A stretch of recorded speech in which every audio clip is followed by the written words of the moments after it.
Hello everybody. So today I'm reading a book and I want you to listen to the book. Right, so one chapter of this in which we are studying about the great leader, and in that we are having today in this video we'll be talking about Adolf Hitler.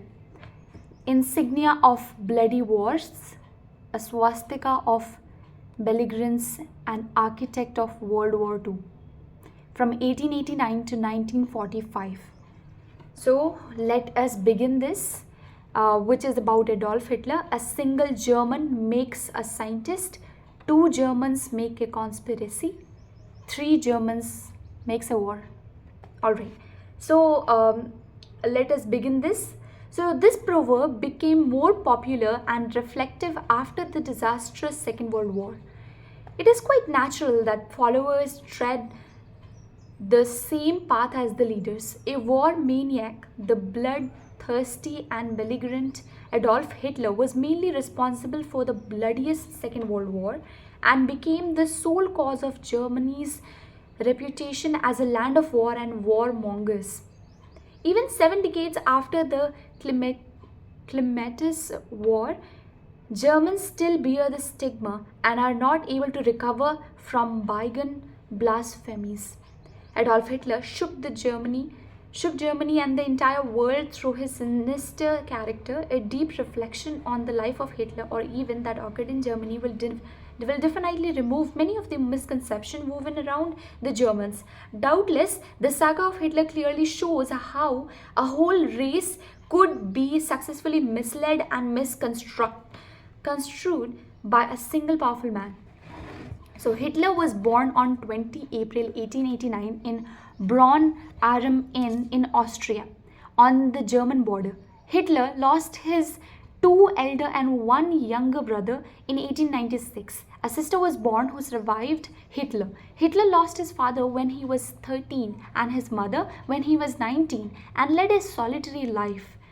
Though he was not brilliant in academics, he developed the art of painting when he was 16. For 3 years, he wandered aimlessly as he had no job and finally landed in Vienna in 1909, where he spent his life in a poor orphanage. During that period, he sold his paintings to get some money to live on. In 1913, he came to live in Munich in southern Germany. When World War I started in 1914, he was recruited as a soldier in the 16th Bavaria Reserve Infantry Regiment. He got quick promotions in army as he always displayed courage and commitment.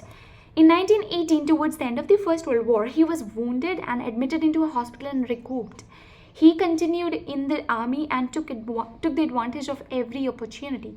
After the war, Germany was politically dominated by the communists and socialists. When they were about to take the reins of the government into their hands, the German army saved it.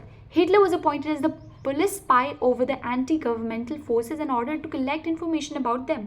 When Hitler was actively involved in his espionage assignment, he was very much attracted to the German Workers' Party. The founder of the party, Anton Drexler, was impressed by Hitler's idea and invited him to join the party. Overcoming initial hesitation, Hitler became a member of the party and attracted everybody with his highly effective oratory skills and delivered speeches with high emotion against Marxists and Jews. Soon Hitler became the leader of the German Workers' Party. His vociferous voice and gesticulated antics were his chief weapons to control the party members who tried to question him and disrupt the proceedings in the meeting. Besides, he created a small band of soldiers with the party members to deal with the dissidents and anti-party forces. To strengthen the party, he prepared 25 principles. On 1st April 1920, he changed the name of the German Workers' Party to National Socialist Worker Party, the Nazi Party. A new word, Nazi, was added to the political lexicography. In the same year, a swastika was adopted as the party's symbol. Yet Hitler had some descendants in the party who did not like an ordinary soldier becoming so influential, because Hitler's collection of funds was the chief source of income of the party. The opposing members could not do anything against him. He became an unquestionable leader in the party. He successfully defeated a conspiracy against him by threatening to resign from the party in 1921. Hitler was arrested and charged with the high treason after his attempt to instigate a coup against the government, and also charged with attempts to kidnap some of the important German officers. A trial ensued, and on April 1st, 1924, Hitler was sentenced to 5 years imprisonment in the Landsberg prison. While he was in prison, Hitler dictated his autobiography, Mein Kampf, My Struggle, to his follower Rudolf Hess. In 1924, he was released from the prison, but the government prohibited him from making speeches. During his incarcerated period, he was very much influenced by Henry Ford's book, My Life. Hitler's autobiography served to provoke Germans against Jews and to sow the seed of discord among the races. He also postulated that the German race was of the pure Aryan stock and was destined to rule the world. Some of the post-war and pre-war events added fuel to the unreasonable line of thinking. The formulation of communist government in Russia and the loss of German colonies effected in the Treaty of Versailles, and the alleged responsibility of Jews in the economic impoverishment of Germany created an irrational bias in the mind of Hitler. He openly condemned Jews and pleaded for their banishment from all the civilized nation. His hatred for Karl Marx and James Hoff, the creator of the international language Esperanto, was justified by him on the ground of that these two illustrious people belong to Jewish stock.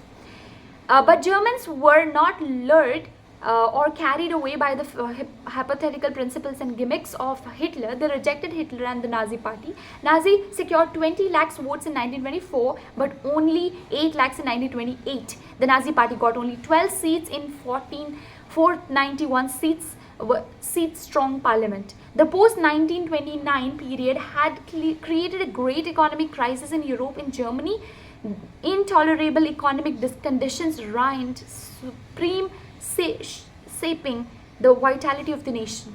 Hitler provoked the Germans on many counts, such as humiliation of Germany in the peace treaty and deepening of economic crisis due to Jews and communists. He began to direct attention against the failure of the government. In the general elections conducted in 1930, the Nazi party won 64 lakh votes and emerged as the second largest party.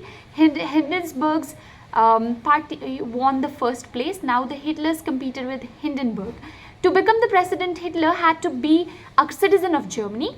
He was granted the citizenship of Germany, thus making him eligible for contesting the presidential election against the Hindenburg. But Hitler secured only 30% votes while Hindenburg got 49. Hitler realized that the parliamentary measures would not work. He and his party members began to play all kind of tricks and treacheries. Hitler and Nazi anti-social elements, using the vicious propaganda of Goebbels, decided to get victory at any cost. Hitler and his party men also set fire to the parliamentary building. Hitler emerged as a strong alternate in German politics. After all the attempt made by Hindenburg failed to secure a majority in parliament, he agreed to appoint Hitler as the chancellor of the Germany. In 1934, Hindenburg died, leaving everything in the control of Hitler. Having gained executive and legislative powers, Hitler was made the supreme commander of the military. Hitler firmly decided to violate the Treaty of Versailles. In violation of the provinces of the treaty, he increased the strength of German army. He also went against the Locarno Pact signed in 1925. Another war maniac, Mussolini joined hands with Hitler. Hitler increased the strength of his army to 3 lakhs. Heavy warships were built in the German naval yards. He accelerated industrialization and increased the production of different goods. He strengthened the air force to control and eliminate Jews. Many laws were brought into force. In some places too, he cancelled the citizenship of Jews. Separate jails were constructed to incarcerate the Jews, and Jews were hounded and captured. Hitler followed the policy of the annihilation. Germans are basically industrious. Hitler used their hard-earned money to boost and consolidate the army and made war in national industry. The appeasement policy of England and France indirectly encouraged Hitler to follow the path of aggression. Hitler entered into an alliance with Italy and Japan, finally forming the Axis power. In 1939, Hitler attacked Poland and countries like France. The curtains rose to another disastrous war. The Second World War started in 1939 and it ended in 1945. This war pushed many nations into sheer darkness of poverty, misery, disease, death, and destruction. It was estimated that 20 million people died. Hitler's Nazi army invaded Belgium, Denmark, and Norway in 1940. In 1941, it invaded Yugoslavia and Greece. Japan, with the help of Germany, attacked Pearl Harbor, the naval base of America. Hence, America entered into the war. In the East, Russia was fighting against Germany as the latter had violated the Non-Aggression Pact. Hitler's atrocities exceeded the calendar of crime. It was said that Hitler killed 60 lakh Jews and used their bones and bodies as a manure for crops. Hitler's diabolic mechanization seemed to have destroyed the whole Europe.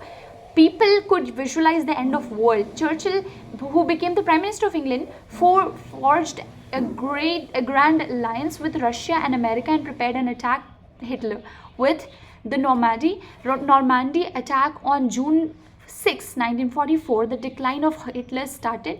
On all the fronts, the Allies had started to retaliate against the Nazi forces. In 1943, Mussolini was deposed in Italy and brutally murdered by the Italians themselves. Germany reached the brink of defeat, and Hitler committed suicide by shooting himself on April 30, 1945. Hitler's lifelong lover and later day wife Eva Braun also died. On May 7, 1945, the Allied forces occupied Germany, and Allied soldiers made a frantic search for the dead body of Hitler, but in vain. A great dictator responsible for the death of millions of people died miserably. Hitler's life was quite instructive, but the world never learned lessons from his life. It is quite obvious that the people rejected the fascist trends and thoughts. It is fatal to consider the mental sick and eccentric as world leader due to the anti-Semitic policies of Hitler. Many Jews went and finally settled in Israel. In the Yalta Conference, England and Russia, America considered how best to punish the war perpetrator, Germany. The economists proposed huge financial aid to Germany. As per Marshall and economists, Germany was funded in different ways. However, German industry was miserably damaged and failed. So that is all about Hitler. Let me show you the picture. Right? All right. So in the next video, we'll be talking about someone else. Right? So I'll see you in the next video.